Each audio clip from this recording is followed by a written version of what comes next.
En la vida diaria y de instante en instante, tú puedes ir desarrollando a tu testigo, a tu observador. Puedes ir desarrollando tu capacidad de prender la luz de la conciencia.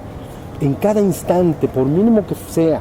La gente dice, es que yo no tengo tiempo de sentarme, una hora a meditar y luego veo que tú te sientas horas en el jardín, por ejemplo, ¿no? Y, bueno, no tienes que sentarte. Si quieres, no medites, pero prende la luz de la atención y la conciencia. Eso sí, de instante en instante. ¿Ven? Mi maestro un día le preguntaron, ¿cuántas horas usted, maestro, medita al día? Pero él lo contestó al revés. Él dijo, en vez de decir nunca medito, entonces él dijo, medito todo el día. Todo el día estoy atento. Meditación en acción. Entonces, la meditación sentados, como estamos en este momento, es un ejercicio para ir fortaleciendo tu testigo, para ir fortaleciendo tu atención, tu observador, para que en la vida diaria entonces esté presente, sostenido. Eso es todo. ¿Sí estamos? Si hacen esto, créanmelo, es muy rápido. No puede llevarse la enseñanza a un lugar más simple. En poco tiempo, si se hace, el problema es que la gente no lo hace. Es altamente olvidadiza. Se acuerda que tiene que estar atento en la próxima clase del sábado que entra, y eso es grave. Eso es gravísimo. Entonces, si la persona dice, yo voy a buscar por todos los medios, en los momentitos que pueda estar en este estado de atención, te garantizo que muy rápido, muy pocos cantos de gallos van a pasar hasta que un día digas, me estoy quedando despierto. Estoy en la mañana despierto y ya mi mente no camina como loca. Nosotros le llamamos estar en la luna, ¿no? Porque estás en otro lado, no estás acá. Por eso le llamamos estar en la luna. O le llamamos mente mariposa.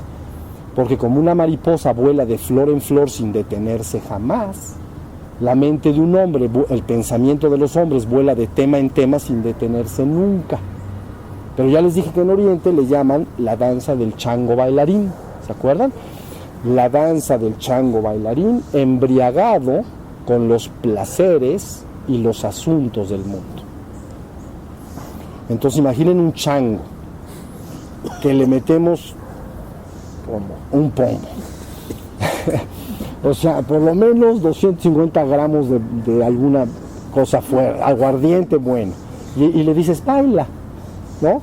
Imagínense cómo va a bailar. Bueno, entonces la danza del chango bailarín embriagado con los placeres y los asuntos del mundo. Y ahí está la mente. Y es que hoy esto, y es que hoy lo otro. Y de tu ser y tu testigo, ¿qué? No quedó nada. ¿Sí se entendió? Bueno, una vez que este testigo se fortalece, entonces yo les garantizo que una vez que se hayan despertado completamente, el camino de regreso a casa, en el sentido de regreso a la divinidad o al absoluto, es fácil. Es fácil. Si tú tienes una linterna y no la sabes prender, nunca la has prendido, entonces no alumbra para afuera, pero menos va a alumbrar para adentro. Pues estás en aprietos. Pero si te enseñan a prenderla y ya la aprendiste, a lo mejor tiene un pequeño mecanismo para que alumbre para adentro. Entonces yo les garantizo, si ustedes desarrollan su testigo y se despiertan permanentemente durante el día, el viaje de ahí, de regreso al absoluto, literalmente es muy simple. Porque ya está la luz de la conciencia prendida. ¿Sí se entendió? Al primero le llaman a veces iluminación menor, cuando la persona ya se despertó, es una iluminación menor. Y a la otra, cuando ya te fundes con el absoluto, le llaman iluminación mayor, ¿no?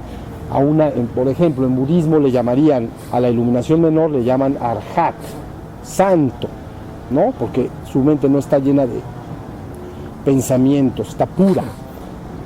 Pero la iluminación mayor se llama la iluminación de un Buda consumado. ¿Sí se entendió? Pero del arhat al Buda consumado es una cosa sencilla. La bronca está en despertar. Pero les voy a decir otra cosa. Cuando ya te la dicen tan clarita, entonces tampoco es bronca. Es bronca cuando te metes a los 10,000 cursos y te metes a los 10,000 libros y cada vez entiendes menos lo que tienes que lograr. Eso sí es una bronca.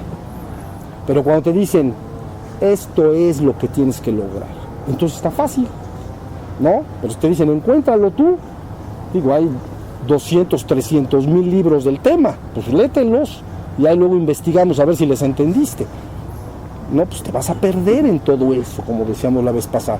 Pero si ya te la ponen tan sencilla, ya no tienes que buscar nada. Nada más tienes que pararte en la mañana y hacer lo que estamos diciendo.